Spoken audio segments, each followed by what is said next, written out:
of the most dramatic events in New York City in the 1960s was the construction of the World Trade Center. Design and construction would take years and the efforts of thousands of people.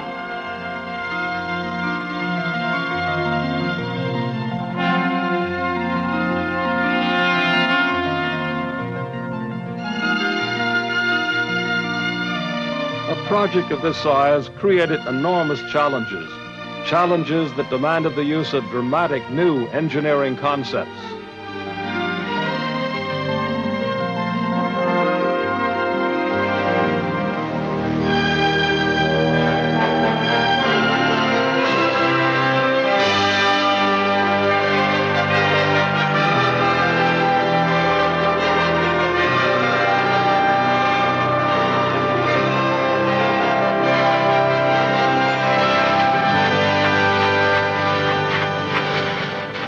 A wide variety of designs was considered.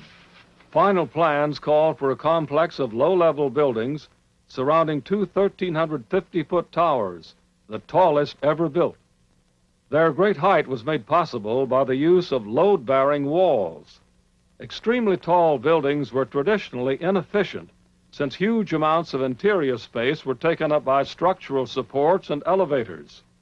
The Trade Center towers would overcome this problem. The exterior walls were designed to bear much of the weight of the towers, as well as all of the wind loads. The only internal supports would be in a central core of columns. Elevators would be placed in the shafts formed by the core columns.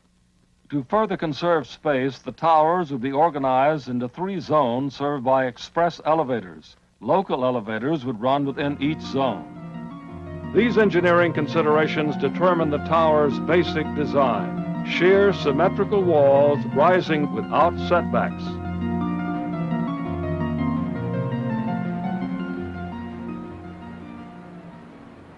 The site selected for the Trade Center was an old section of Manhattan's Lower West Side. The area housed a great number of small businesses, but the predominance of electronic stores caused it to be known as Radio Row. In 1966, demolition began. In all, 164 buildings had to be torn down, and generations of power, telephone, gas, steam, and water lines had to be rerouted. The site actually consisted of waterlogged landfill, which had accumulated over 2 centuries out of old wharves and debris. To support the great weight of the towers, foundations would have to be dug down 70 feet to bedrock, but the removal of water from this huge area would have caused a dangerous lowering of the surrounding water level, undermining nearby buildings. The solution was to construct an underground concrete retaining wall to surround the site.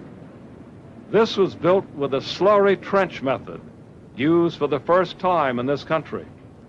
A trench was dug down to bedrock, and a thick bentonite slurry was pumped in. The slurry was denser than the surrounding mud and dirt, and thus kept the trench walls from collapsing. As each section was completed, 25-ton cages of metal reinforcement rods were lowered into the slurry-filled trench.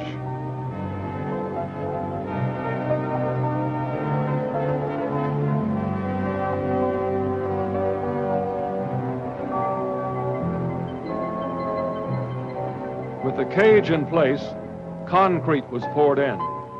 Since the concrete had a greater density than the slurry was forced up out of the trench and could be used for the next section.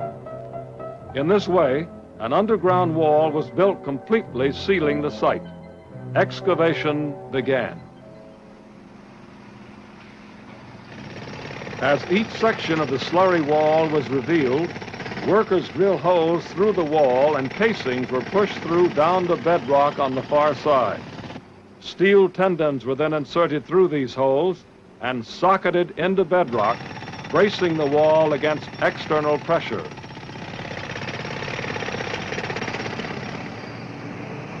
More than 1 million cubic yards of dirt had to be removed to make way for the Trade Center's foundations. The excavated earth was placed in the Hudson River adjacent to the site to create more than 23 acres of new land which was donated to the city of New York. The site presented another major challenge. The tubes containing the PATH commuter rail lines lay underground within the excavation area. The fragile tubes had to be supported in protective cradles while excavation continued around them. Throughout construction, the PATH trains carried 130,000 commuters daily.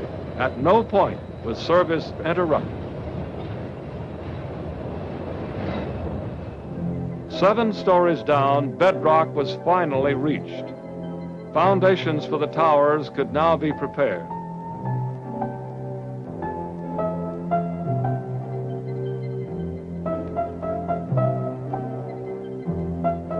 Concrete footings were formed and poured into bedrock.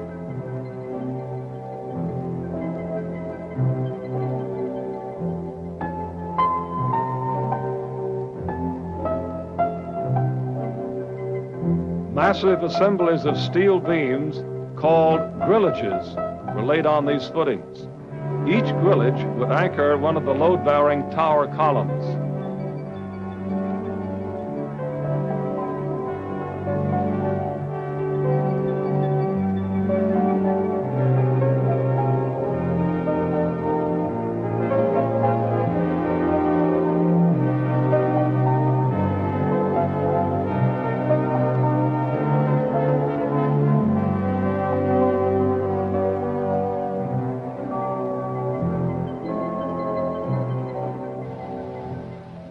Meanwhile, orders were placed for the 200,000 tons of steel which would be needed for construction.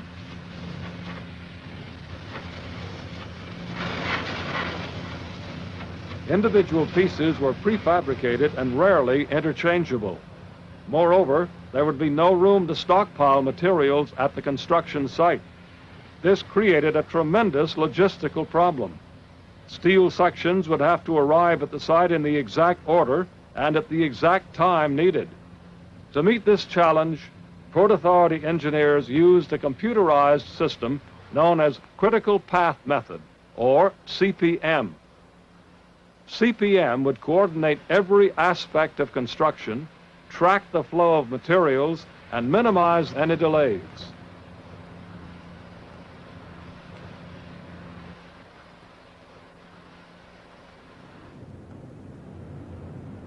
In August 1968, actual steel construction began. Kangaroo cranes, imported from Australia, were used for the first time in the United States. The cranes were assembled on top of the core columns. Each could lift 60 tons at a time. They would be the driving force behind the tower's construction. The cranes have the ability to jack themselves up 36 feet at a jump. As the walls grew to the height of a crane, the crane would hoist itself up, a neighboring crane would swing core columns into place beneath it, and construction would continue.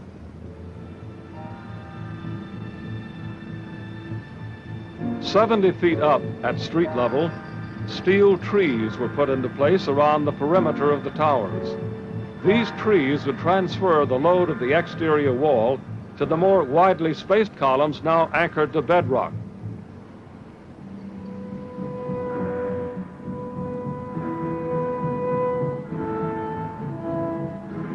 Construction of the towers could now proceed with great speed.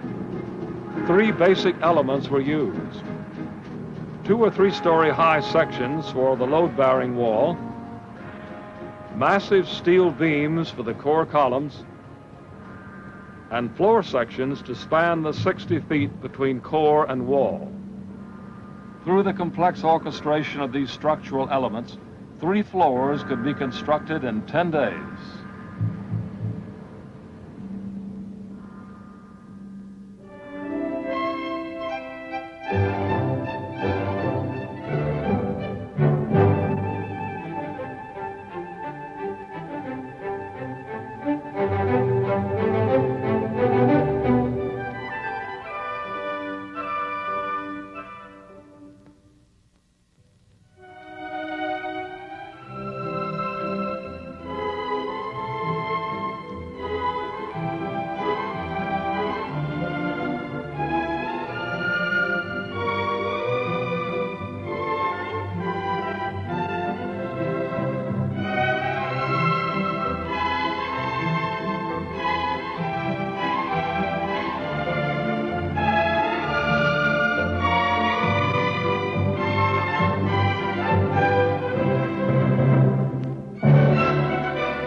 For its many engineering innovations, the Trade Center was cited as the outstanding engineering achievement of 1971. Shortly after the structural completion of the towers, the surrounding low-level buildings were finished.